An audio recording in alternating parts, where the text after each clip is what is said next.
No vídeo de hoje eu vou falar um pouquinho como que foi a minha experiência em ter passado pela enchente no Rio Grande do Sul quando a minha bebê, a Giovana, tinha 45 dias.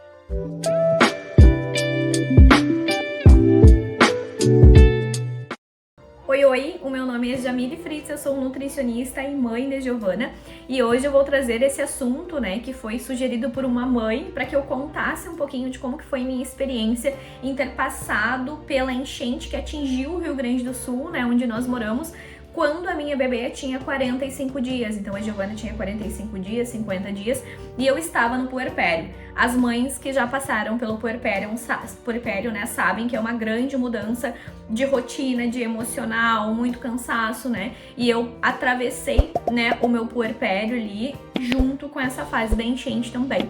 Então eu já estava para trazer esse assunto para cá, até para deixar em registros aqui no meu canal, mais essa experiência da minha vida, já que o nosso canal ele conta um pouco, eu conto um pouco da nossa vivência na maternidade, trago um pouco desse nosso dia a dia, dessas experiências pessoais, E eu resolvi trazer pra cá esse assunto também, até pra deixar em registros e pra quem tiver curiosidade em saber um pouquinho mais como que foi, a enchente pra uma pessoa que estava no puerpério ainda, como que foi passar. Então, pra quem tiver curiosidade e pra eu também ficar olhando, porque eu sempre gosto de ter em registros essas fases que a gente passa, que eu passo pela nossa vida, eu sempre registro tudo. Então esse é mais um assunto que vai vir pra cá. Então, a água chegou na nossa residência, onde nós morávamos na época, no domingo, mas nós saímos de casa no sábado de manhã bem cedo, entre 6 e 7 horas da manhã, Então a gente passou a madrugada olhando a região na volta, para que a gente entendesse se a água estava subindo ou não, e sim, ela estava subindo, mas ninguém acreditava,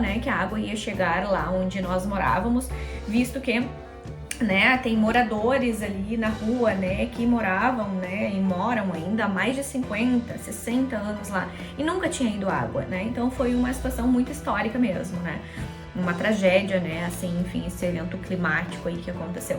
Então, devido a eu estar, aí pós-cesariana, até tem um vídeo aqui onde eu conto da cesariana também, vou deixar o link aqui embaixo, Eu conto um pouco da minha experiência na cesariana. Então, eu estava recém-operada com uma bebê de 45 dias, E nós resolvemos fazer uma malinha e sairmos de casa, achando na nossa cabeça que nós voltaríamos domingo ou talvez segunda, mas que não passaria disso, E bem pelo contrário, A gente passou mais do que 20 dias fora da nossa casa, E na verdade a gente nunca mais voltou pra lá, a gente optou por nunca mais voltar. Na verdade nós já estávamos para sair, lá dessa nossa residência na época, e a gente então aproveitou e não voltou mais, Não retornamos no pós-enchente para essa residência, Então a gente optou por seguir com o que a gente já estávamos determinados, A gente já estava para fazer uma mudança, então optamos por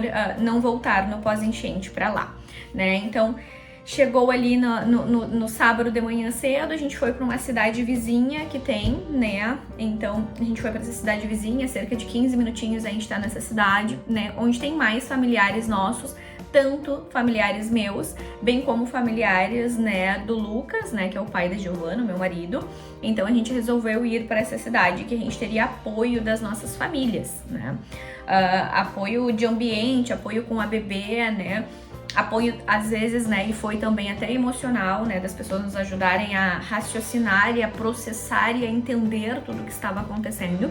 Então a gente foi para essa cidade ao lado, E então a água chegou no domingo, nós estávamos lá nessa cidade, onde na casa dos nossos familiares, dos meus sogros, ou da minha tia, E nós estávamos lá então, e a gente ficou sabendo no domingo que a água já estava 1,60 m, 1,50 m e poucos, 1,60 m, mais da metade da casa. Então a gente já sabia que tudo que tinha lá dentro a gente tinha perdido, a não ser aquilo que tinha ficado assim em cima dos roupeiros, Ou aquilo que tinha, por exemplo, ar-condicionado que foi instalado bem em cima, até o motor, a gente conseguiu aproveitar um deles.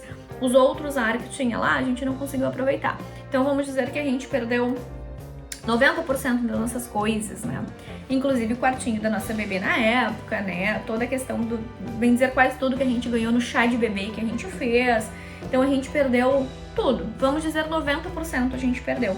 Não somente nós, né, mas também na época os meus pais, todos os vizinhos ali da região, né, então foi uma situação, assim, bem complicada que atingiu muitas pessoas, né, e todo mundo acabou perdendo o que tinha em casa, né. E quando nós saímos no sábado de manhã, a gente saiu então com essa malinha, com os notebooks para trabalho, né, visto que a gente trabalha, né, aí com o notebook, né, e tudo mais, então a gente resolveu sair com o notebook, né, pensando, bom, se a gente tiver que fazer um home office na segunda-feira em outro lugar que não seja na nossa casa, a gente pode estar fazendo, né, então a gente saiu com os notebooks, com uma malinha, a malinha da bebê com uma roupa, com a quantidade de roupa para 3 dias, 4 dias, fralda, enfim, itens básicos assim pra gente passar 3, 4 dias fora de casa, né, e saímos com os nossos carros também, né, então foi bom que a gente se antenou a sair com os nossos carros, então a gente retirou os carros de lá, né, e levamos esses carros para outra cidade também. Então foi assim que a gente fez, né, para que a gente conseguisse salvar os nossos carros, e que bom que a gente conseguiu, né, fazer essa questão, né, de organizar tudo pra gente tirar então os carros lá da onde a gente foi atingido, né? Então, se muitas pessoas deixaram os seus carros ou ficaram esperando para tirar, esperando a água subir para ver se ia subir mesmo, e quando vê não conseguiram mais sair com seus carros.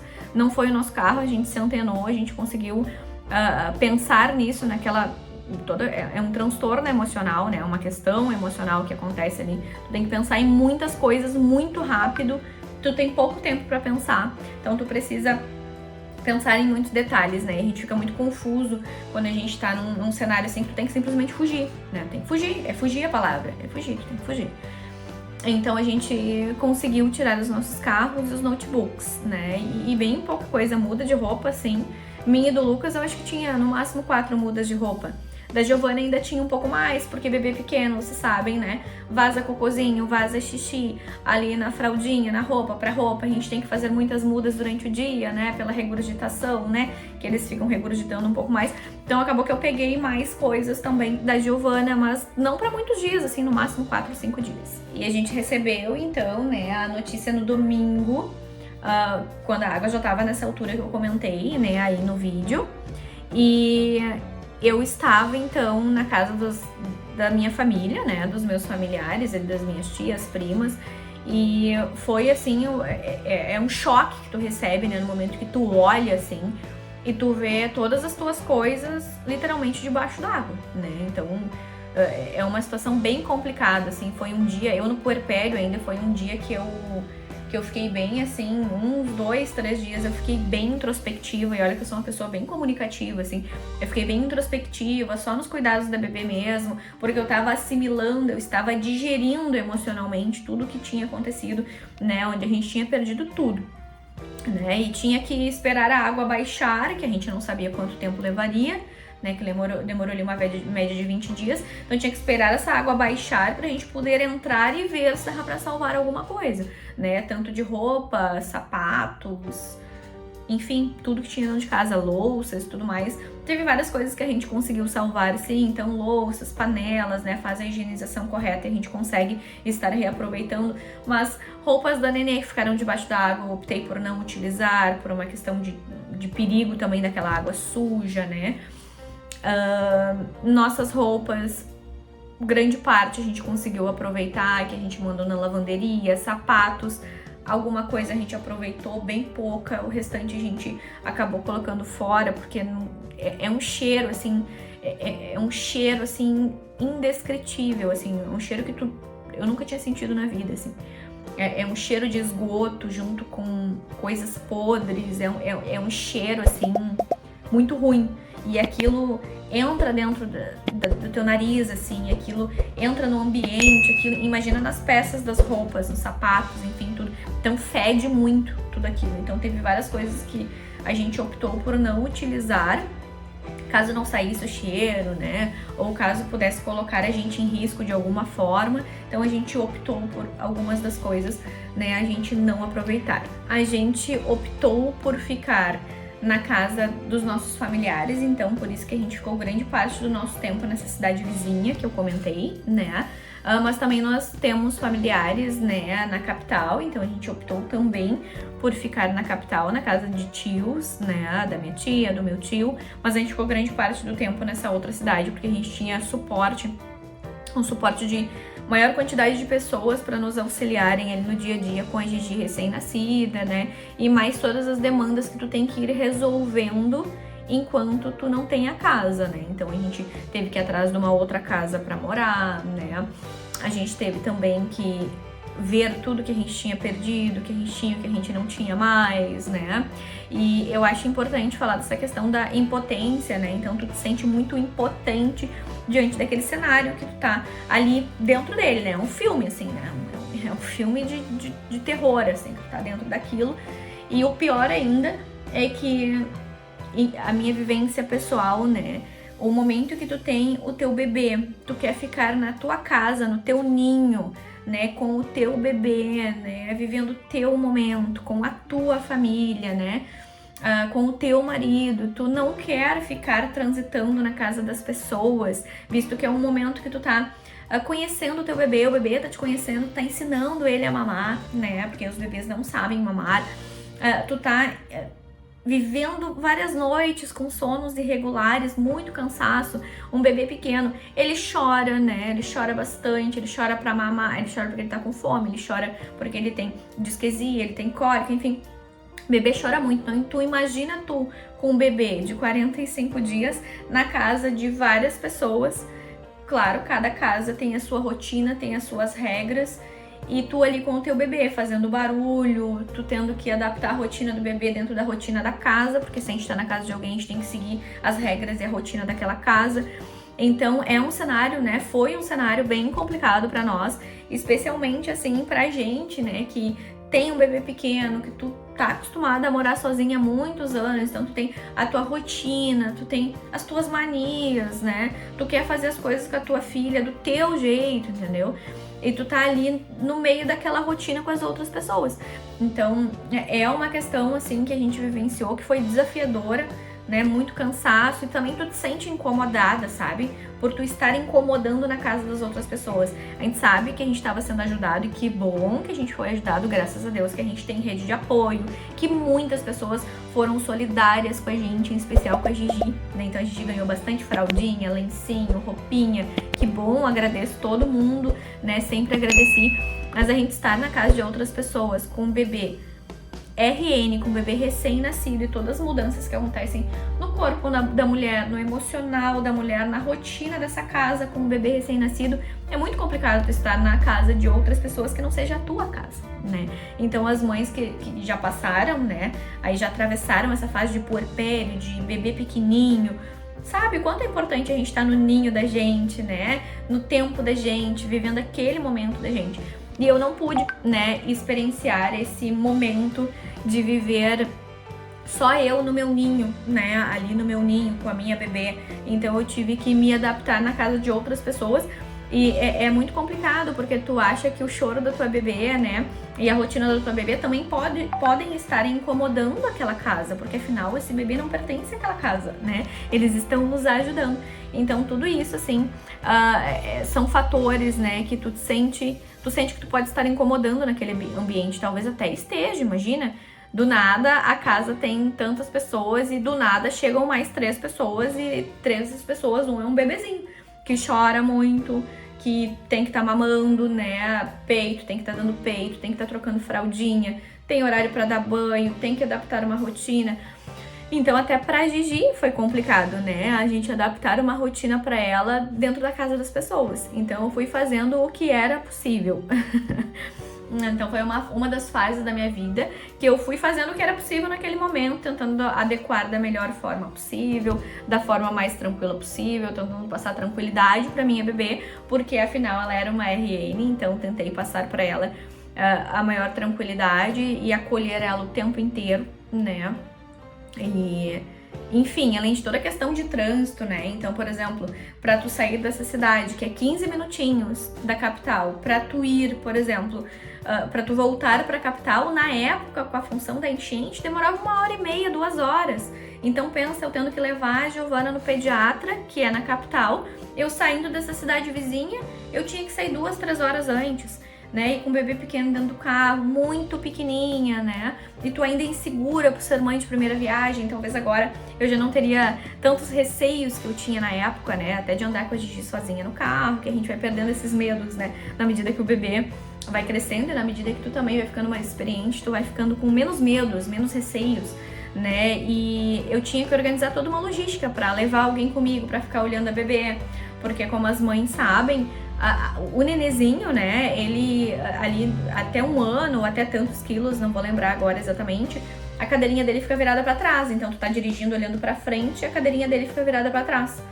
E daí tu precisa olhar esse nenê, como é que tá a posição do pescocinho, porque eles são muito molinhos ainda, enfim, todos aqueles cuidados que a gente tem, né? Então eu precisei pedir ajuda para as pessoas, né? E daí, quem é que vai ir? As pessoas, elas trabalham, elas têm a rotina delas, elas têm a vida dela. E aí, quem é que vai me acompanhar para ir no pediatra de uma cidade para outra? A rede de apoio que está sempre conosco também estava na função de organizar a casa, resolver coisas da nossa casa, das nossas coisas, das coisas deles, que eles também perderam tudo. Então eu não podia ter sempre alguém comigo. Então eu tive que ir me adaptando, inclusive, para ir em pediatra, para ir na minha obstetra ginecologista. Então, tantas adaptações em um período tão curto de tempo, em um período no qual a gente se programou para ser um período tranquilo. Mas enfim, coisas da vida, coisas do destino, né, que a gente precisa experienciar por algum motivo, sei lá porquê, né, mas tem coisas na vida que a gente passa, que a gente precisa experienciar. E a gente precisou passar por isso, né? Então, tantas coisas que a gente não estava esperando que a gente passasse e a gente precisou passar. Já o puerpério, né? Quando tu tá recém-parida, tu é recém-mãe, tu já tem muitos medos, muitas inseguranças, muita coisa pra tu pensar, pra tu administrar, tanto emocionalmente, bem como de cansaço mesmo, né? Uma mãe no puerpério, ela tá cansada, né? Cansada do parto, né? Cansada da recuperação do parto, cansada de estar dando mamar, cansada de ter um nenezinho novinho que chora muito, tá entendendo esse nenê, né? Tu tá aprendendo sobre esse nenê também. Então, tantas coisas assim, sabe? Então, foi um momento de muita insegurança, muitos medos, não somente pelo puerpério, mas também... E agora? Vários questionamentos tu passa pela tua cabeça. E agora? A gente volta pra lá? Ah, não. Definimos que não vamos voltar porque a gente já tava definido que a gente tava pra sair em breve. A gente só ia passar aquela minha fase ali de recém-parida. Tá, beleza. Então não vamos voltar. Mas e as nossas coisas? Tem que fazer uma triagem. O que a gente perdeu? O que a gente não perdeu? O que a gente ganhou? Porque a gente ganhou muita coisa, que bom, né? Então... E agora? O que a gente vai fazer? Como é que a gente vai recomeçar? Por onde a gente vai recomeçar? Essa é a palavra. Porque recomeçar, a gente sabia que a gente tem que recomeçar. Tantos recomeços, né, eu já passei na minha vida. Tantos recomeços a gente passa na nossa vida. E esse foi mais um, né, que eu atravessei, que eu passei. Acredito que por eu estar na época no puerpério, eu consegui... Apesar de todos, né, o sofrimento emocional, todos os problemas, né, que a gente passou, que a gente enfrentou até emocionalmente, a gente conseguiu atravessar. Eu consegui, entre aspas, me sair bem diante do cenário caótico, do caos que nós estávamos. Então eu consegui organizar o que era prioridade, o que não era, consegui adaptar a Gigi, né, em tudo isso. Até na época, né, a gente dormia, eu e o Lucas, bem apertadinhos na cama que nos davam, né, a gente dormia bem apertadinhos. E a Gigi, toquinho, bem pequenininha, a gente tinha receio de deixar ela no meio da gente, até porque a cama era pequena.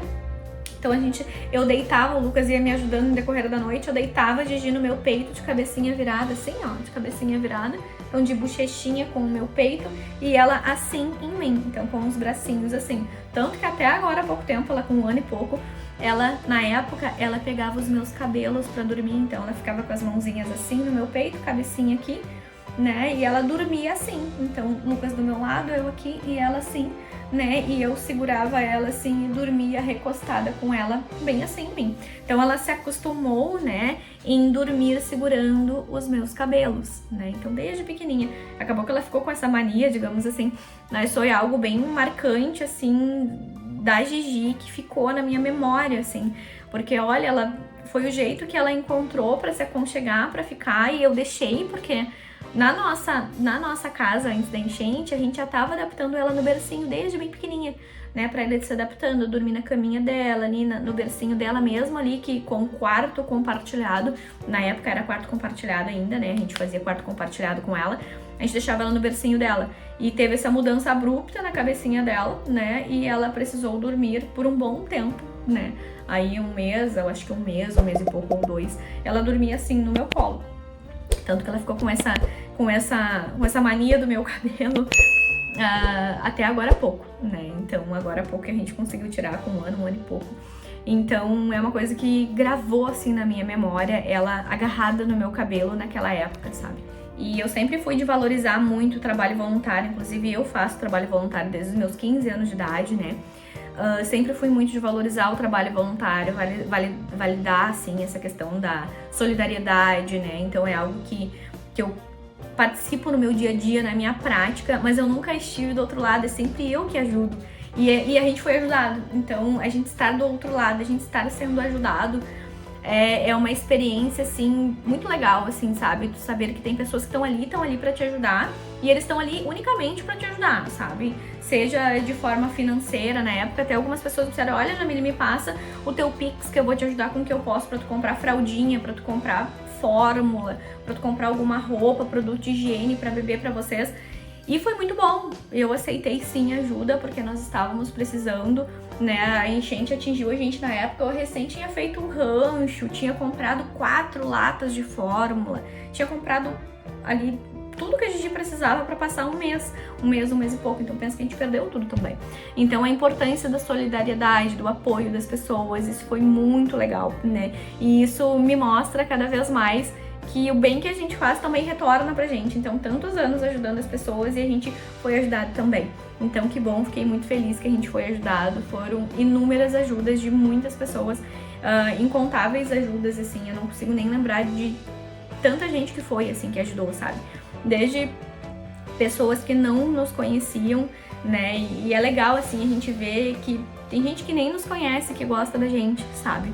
Que acompanha a gente nas redes sociais, enfim, que gosta da gente, que ajuda a gente, né, ajudou a gente de alguma forma, então isso me deixou bem feliz, assim, sabe, pessoas que nem eram da família, né, e nos ajudaram, às vezes pessoas da família, né, algumas pessoas da família nem tchum pra gente, né, que nem a gente, assim, diz, nem tchum pra gente, nem deram bola pra gente, e pessoas totalmente desconhecidas, né, ou pessoas conhecidas de alguma conhecida nos ajudaram. Então, poxa, que legal, sabe? Eu fiquei bem feliz com essa questão da solidariedade, do trabalho voluntário, ele voltando pra nós, assim, de alguma forma. Eu fiquei bem feliz. E assim como eu já falei, que eu já experienciei outros recomeços na minha vida, né, ter passado pela enchente, assim, foi mais uma prova pra mim mesma de que eu consegui superar um momento caótico, assim, da vida, sabe? Eu consegui ir lidando dia após dia, claro, com o apoio de familiares, com o apoio da rede de apoio,